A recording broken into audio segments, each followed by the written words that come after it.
concertation, un débat public, c'est un lieu d'échange, c'est un lieu d'information, c'est un lieu où un maître d'ouvrage présente un projet, répond aux questions du public intéressé par ce projet, l'éclaire sur les impacts de ce projet, les conséquences de ce projet.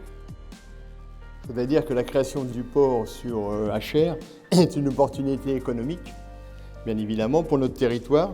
Est-ce qu'éventuellement, il y aurait moyen de faire des efforts pour améliorer le traitement de façade de ces structures très élevées, voire de les végétaliser? Vous avez présenté la démarche de concertation début de réunion. Rappelons que nous échangeons sur ce projet de Port Seine Métropole Ouest depuis décembre 2014. J'ai d'ailleurs sous les yeux le cahier d'acteurs décembre 2014 que la ville de Conflans-Sainte-Honorine avait produite. Faire attention aux accès et justement développer des accès de communication entre divers pôles. Faire très attention aux pollutions et aux économies d'énergie, être très performant sur cette question. Aropa doit absolument respecter notre site, notre environnement, nos réglementations et nos protections. Aropa doit respecter nos populations. L'appréhension générale, par exemple le bruit, je pensais que c'était beaucoup plus créateur de bruit que ce que j'ai pu entendre ce matin, malgré l'activité. C'est du port industriel, avec tout ce que ça peut comporter comme paysage industriel. Il n'y a pas trop de fumée, je m'attendais beaucoup plus à des colonnes de fumée, des choses un peu plus exponentielles, on va dire.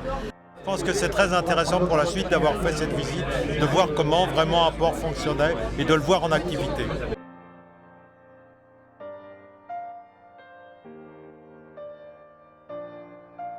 Le traitement des déchets, chaque bateau qui arrive a des poubelles achetées, peut avoir besoin d'électricité pour éteindre des groupes électrogènes, tout ça c'est prévu.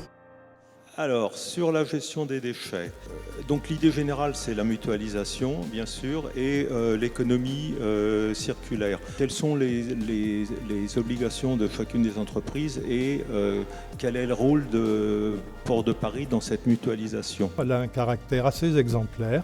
Pour en avoir fait beaucoup, je peux la comparer à d'autres. Donc de ce point de vue-là, tant dans la méthode que dans le contenu des apports, des échanges, la transparence qui a régné au cours de ces échanges, cette concertation a été une bonne concertation.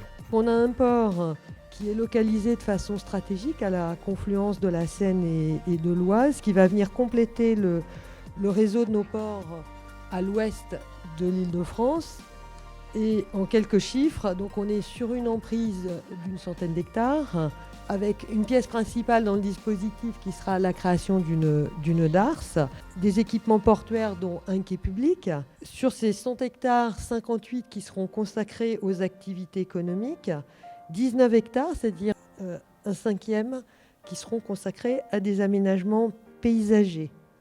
122 millions d'euros d'investissement qui seront faits avec le soutien de la région Île-de-France et de l'Union européenne.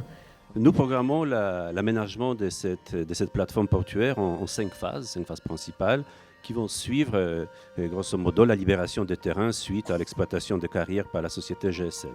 D'un point de vue économique, le projet PSMO, c'est d'abord un projet donc, de développement économique dont l'objectif est d'accueillir les entreprises du BTP qui ont la particularité d'utiliser volontiers la voie d'eau. Nous avons aussi vocation à développer le trafic de fret ferroviaire. Et donc le site est embranché sur la ligne ferrée SNCF qui nous permettra d'avoir ce trafic également ferroviaire. L'enjeu de l'aménagement, c'est cette question d'un port paysage. Et donc là, on parlera du cadre de vie. Et que l'enjeu, c'est qu'évidemment, il s'intègre dans le paysage, dans ce que voient les riverains, mais aussi qui génère un nouveau paysage. C'est l'idée d'avoir un port certifié de qualité environnementale et qui produit de l'environnement positif. C'est également une darse intérieure qui permet d'une part de libérer les berges des activités économiques pour les dédier au maximum aux activités de loisirs et de tourisme. Ce que je voudrais, c'est vous remercier tous parce que vous nous avez permis, au travers de cette concertation, de confirmer les enjeux de PSMO. Vous nous avez obligés à affûter le projet, à regarder tout un ensemble de questions. Vous avez attiré notre regard sur beaucoup de questions que vous avez obligé à approfondir. Et vous nous avez aussi confirmé l'intérêt du territoire pour le projet.